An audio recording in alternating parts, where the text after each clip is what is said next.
মৃত্যু হওয়ার সাথে সাথেই মৃত ব্যক্তি বুঝতে পারে না যে সে মারা গেছে। মৃত্যু পরবর্তী সময়ে আত্মীয় স্বজনের কান্নাকাটি, তাকে গোসল করানো, কাফনের কাপড় পরানো, এমনকি তাকে কবরস্থ করা পর্যন্ত নিজেকে সে মনে করে মৃত্যুর স্বপ্ন দেখছে। যখন তাকে মাটিতে শোয়ানো হচ্ছে তখনও তিনি স্বপ্নের ঘোরে থাকেন আর মনে করতে থাকেন এটি একটি স্বপ্ন। তারপরে সে চিৎকার করে, কিন্তু কেউ তার চিৎকার শুনে না। পরে যখন সবাই তাকে কবরের অন্ধকারে ফেলে চলে যায় আর সে মাটির নিচে একা হয়ে যায়, তখন আল্লাহ তার প্রাণ ফিরিয়ে দেন। সে চোখ খুলে তার খারাপ স্বপ্ন থেকে জেগে ওঠে। প্রথমে তিনি খুশি এবং কৃতজ্ঞ হয় এই কারণে যে তিনি যা দেখছিলেন তা কেবল একটি দুঃস্বপ্ন এবং তিনি এখন ঘুম থেকে জেগে আছেন। তারপরে সে তার দেহটি স্পর্শ করতে শুরু করে, যা কেবল একটি সাদা কাপড়ে জড়িয়ে রাখা হয়েছিল। তখন সে অবাক হয়ে বলতে থাকে, আমার শার্ট কোথায়, আমার প্যান্ট কোথায়? এবং সে আরো অবাক হয়ে বলতে থাকে, আমি কোথায়, এই জায়গাটি কোথায়, সর্বত্র ময়লামাটির গন্ধ কেন, আমি এখানে কি করছি? অতঃপর সে বুঝতে শুরু করে যে সে ভূগর্ভস্থ এবং তিনি যে অভিজ্ঞতা নিচ্ছেন তা স্বপ্ন নয়। এবং সে আরো বুঝতে পারে যে তিনি সত্যিই মারা গেছেন। তারপরেও তিনি যতটা সম্ভব উচ্চস্বরে চিৎকার করতে থাকেন এবং তার স্বজনদের ডাকতে থাকেন যারা তার উপকারে আসতে পারে, কিন্তু তাকে কেউ উত্তর দেয় না।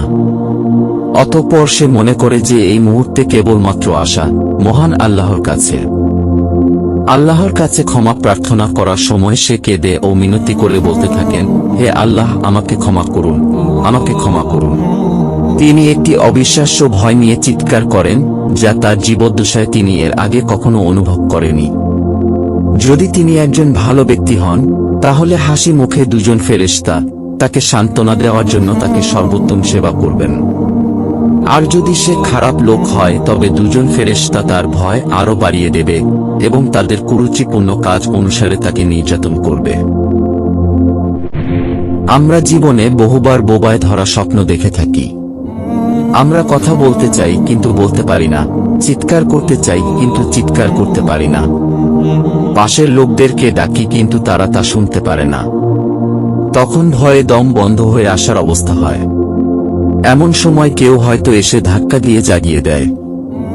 মৃত্যুর পরের অবস্থা অনেকটা এরকমই। মৃত ব্যক্তি সব দেখতে পারেন, আপনজনদের কান্নাকাটি, দাফন কাফনের আয়োজন সব দেখতে পারেন, কিন্তু সেই বোবায় ধরা স্বপ্নের মতো তিনি নিরুপায় হয়ে সব দেখতে থাকেন। মৃত্যুর শুরু থেকে তার জীবনে ঘটে যাওয়া সমস্ত ঘটনাবলী তিনি দেখতে থাকেন ভয়ঙ্কর স্বপ্নের মতো। হে আল্লাহ, আমার সমস্ত গুনাহগুলো ও আমার মা বাবা, স্ত্রী, সন্তান এবং আমার পরিবার এবং বন্ধুবান্ধব সকলের গুনাহ ক্ষমা করুন।